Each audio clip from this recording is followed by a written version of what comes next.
ايوه انت يا رخيص، هتكلم عليك النهارده. في شوارع، في الحواري، في اي حته هتلاقيك واقف عشان انت رخيص. لو غالي ما انتش هتبقى في كل مكان كده. هحاول ان انا اغليك واخلي لك قيمه واخلي لك شكل واخلي لك طعم.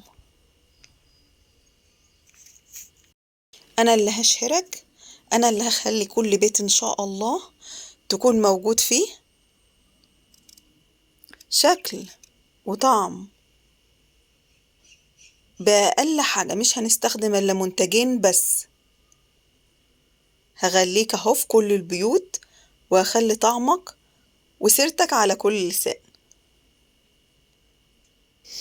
أيوة أنت يا موز. الموز طبعا رخيص وفي كل البيوت ومالي السوق، وهو الفاكهة الوحيدة الرخيصة في السوق. صفوا النية، أنا بتكلم عن الموز.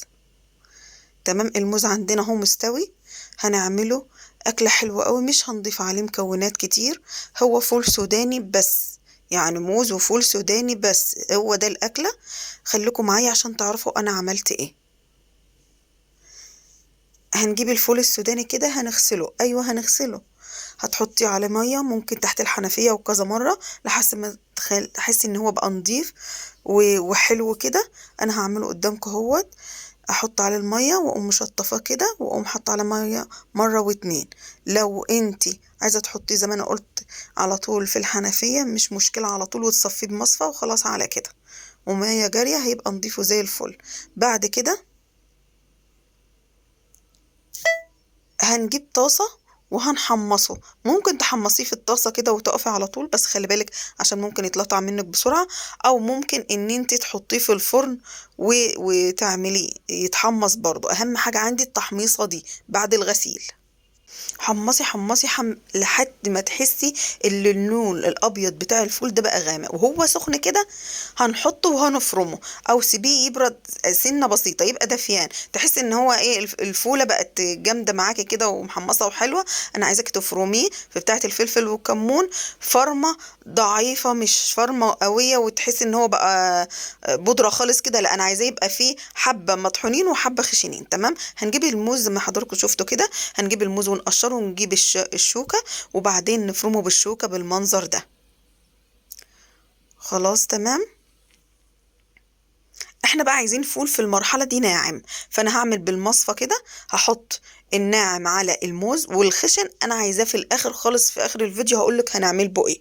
يبقى دلوقتي انا هصفي بالمصفى كل الفول علشان اطلع منه الحبة الناعمين اللي فيه. ما انا قلتلك افرميه مش ناعم قوي ولا خشن قوي. خلاص جبت الحبة اللي هم الناعمين حطيتهم في الموز بالمنظر ده لغاية ما ايه اكتسب كله وتماسك في بعضه. لو عايزاه يتماسك قوي حط في التلاجة شوية، لكن انا عملته على طول.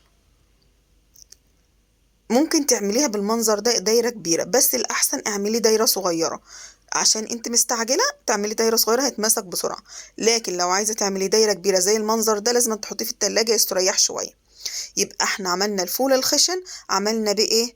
عملنا حطينا عليه الفول المطحون بالموز، وقمنا حاطينه في الفول الخشن بالمنظر ده لغاية ما يمتص خالص وتتماسك في بعضها وتبقى جامدة. الفول الخشن اللي هتخليه يتماسك وهتخليه يبقى جامدة ده ما حطيتهوش في التلاجة بالمنظر اللي انا بعمله ده. طعمه حلو قوي وما كلفناش الا في الفول السوداني والموز. اللي عندك بس موز بايظ او موز مستوي قوي وولادك مش راضيين ياكلوه اعمليه بالمنظر ده، مش هيترمى حاجة وهيتاكل كله وولادك هيفرحوا بيه قوي. طعمه بجد حلو بيشبع. هنعمل كل الكمية بالمنظر ده. هتعملي دواير وبعد كده هتسيبيه يستريح في التلاجة. لو عايزاه يتماسك وتبقى جامدة حطيه في التلاجة شوية. لو مستعجلة اعملي زي ما انا بعمل كده. ده اللي بيتحط فيه يا جماعة الكب كيك، اللي هو الدوائر دي بتتباع من عند مستلزمات الحلويات. ده بيبقى حلو قوي وبيدي منظر جميل قوي. هتحطها بالمنظر ده كده اهو، ما تكلفناش حاجة. طب انت عايزة تخليها قيمة اكتر، عايزة تخليها طعمها حلو اكتر، هنعمل ايه؟ هنجيب الشوكولاتة البيضة ما والسمرة وهنقوم عاملين هنسيحها على النار. هنسيحها على النار كده في مية سخنة. او في الميكروويف او اي حاجة عندك باي وسيلة. المهم هنسيح الشوكولاتة البيضاء والشوكولاتة السمراء الاتنين، وهنحاول نحطها على الوش كده ونزين بيها. هيبقى شكلها حلو قوي وطعمها جميل جدا، بتدي طعم روعة. مفيش عندك شوكولاتات خلاص كليها بالمنظر ده وخلاص، مفيش اي مشكلة. ايه رأيكم؟ الفيديو جميل جدا، منتجين اتنين بس وعملنا احلى الاكلات واحلى الحلويات لولادنا، من غير سكر، من غير زيت، من غير سمنة، من غير اي حاجة خالص. عملنا الحاجة الجميلة اللي طعمها روعة دي. وشكرا ليكم لمتابعة الفيديو من اوله لاخره، والسلام عليكم ورحمة الله وبركاته. دمتم في رعاية الله.